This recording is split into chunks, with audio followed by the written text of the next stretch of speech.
Hi everyone, welcome back. Mindy with Mindy Egan Design, and I'm happy to be guest designing this month for SugarPea Designs, showcasing their new release that it will be available this Friday. I'll have the details on my blog so you can check those out.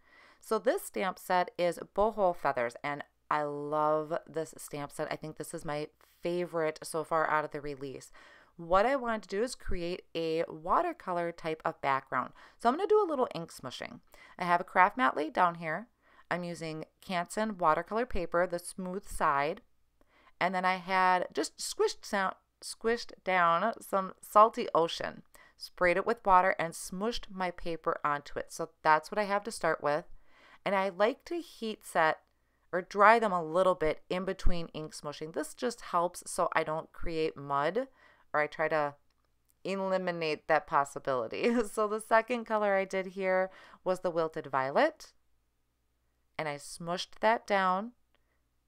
I'll also have another card at the end of this video that I had originally created, and I lucked out and was able to get Twisted Citron on that other card I have. When I tried it again, I created mud. So this time I went with Picked Raspberry, smushed that on there, and I think actually this is probably my favorite with the Picked Raspberry. I think these colors just looked really great together. They got a little bit more chaotic than I had anticipated, but it still works really great. I have a lot of those rough edges, those watercolor edges, which was perfect. It's what I was going for, and I don't always achieve it. So I was really happy with the splatters that it left. It's kind of the luck of the draw. When you're working with ink smushing, you just never know what's going to happen, where it's going to go. So I think this came out really great. Once that was really dry, I'm lining this up in my MISTI tool, and this is that gorgeous stamp set. There's two sizes of feathers. I'm using the smaller one, and I'll lay that down at the top, and I'm coming in with this Gina K amalgam ink. This is waterproof, Copic safe, everything, so I wanted to give this a try, and I do stamp it twice because since this is Canson watercolor paper, it's thicker, so I want to make sure I had a really nice, good impression. So to stamp this again, I'm just taking that clear acetate that comes with the stamp set, and I'm laying that over my paper so that if I have any ink left on that stamp, I'm not going to transfer it onto my card until I'm ready. And then I can go through and stamp that down. I do stamp quite a few of them just randomly throughout the card, lining up that acetate paper, lining up my feather and stamping those twice. This cardstock does measure 4 1/4 by 5 1/2, so I did leave this one as a 1-layer card, which is kind of odd for me, but I really love how it turned out. It's kind of fun when you don't have control over those backgrounds. They come out gorgeous. And just finishing up, adding a little bit off of the edge there. While I had my stamping tool out, I'm going to go ahead and pick a sentiment that fits in a little area that I kind of had an idea for. So I just want to make sure that that sentiment is lined up straight, and I'm using the lines on my MISTI tool to help make sure that that is straight, and I'll go ahead and stamp that with the amalgam ink as well. And I'll double stamp that to make sure it's a really nice solid impression against my ink blended background. Delight in the little things I thought was really beautiful. So you could leave this card as is, would look perfectly fine just that way. What I wanted to do was bring in a little bit of Copic colors, maybe make those colors pop a little bit more off the background. And as far as the Copic markers that you would use, really depends on the colors that you used for your background, how they blended, where they blended. So, just take a look at what you have. I had some purples and pinks and blues.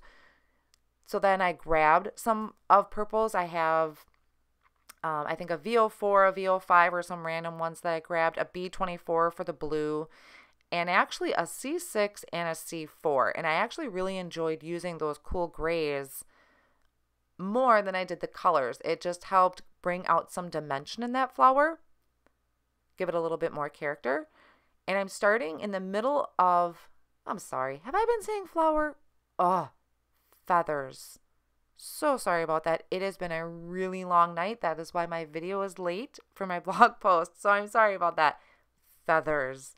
I added the darkest color towards the middle of the feathers and just gave it some flicks out. Real random. I don't want them all the same length. And I blend out with a C4.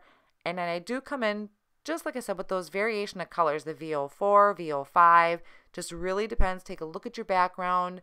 Grab some colors that will pop off of the page and help give those feathers that dimension.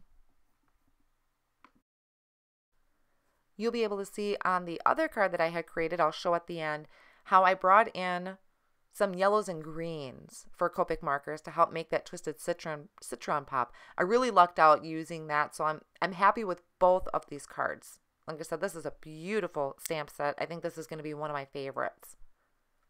So once I'm kind of happy with that blending, just adding a few here and there, I even go back over some of the feathers that are on top of the purple and the pink, and I added the other colors, the blues, you know, the purples to the blue areas, just for something different. Draw out those colors a little bit more. And just adding some light flicks to those, pulling those colors out. Then I thought my card needed some shimmer. So what I'll do is I'll bring in a Nouveau shimmer pen and I'll run that over the top of all of my feathers.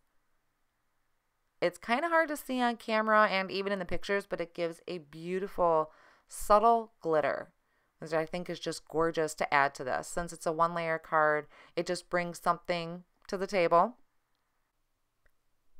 I'm just finishing up getting that shimmer added to all the feathers, making sure I have a nice coating. I don't want to overdo it because I don't want it to take over the coloring that I added to it.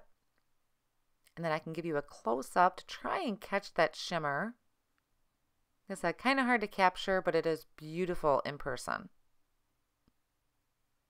And I just love these feathers. They're such a great stamp set. Once I have that all ready, I'm going to go ahead and attach my front panel to an A2 size card base. My final touch is just going to be adding these pearl white jewels from Pretty Pink Posh. And I'll use my jewel picker and some liquid glue. And I just randomly place those around my feathers and my sentiment. So I really hope you enjoyed today's card, and we'll take a closer look at this stamp set. I have more details and supplies listed on my blog and also down below this video as well. If you did like it, please go ahead, give it a big thumbs up. I really appreciate it. I love reading all the comments that everyone leaves. Thank you so much for your support with the videos. Thanks again for stopping by, and I'll catch you next time.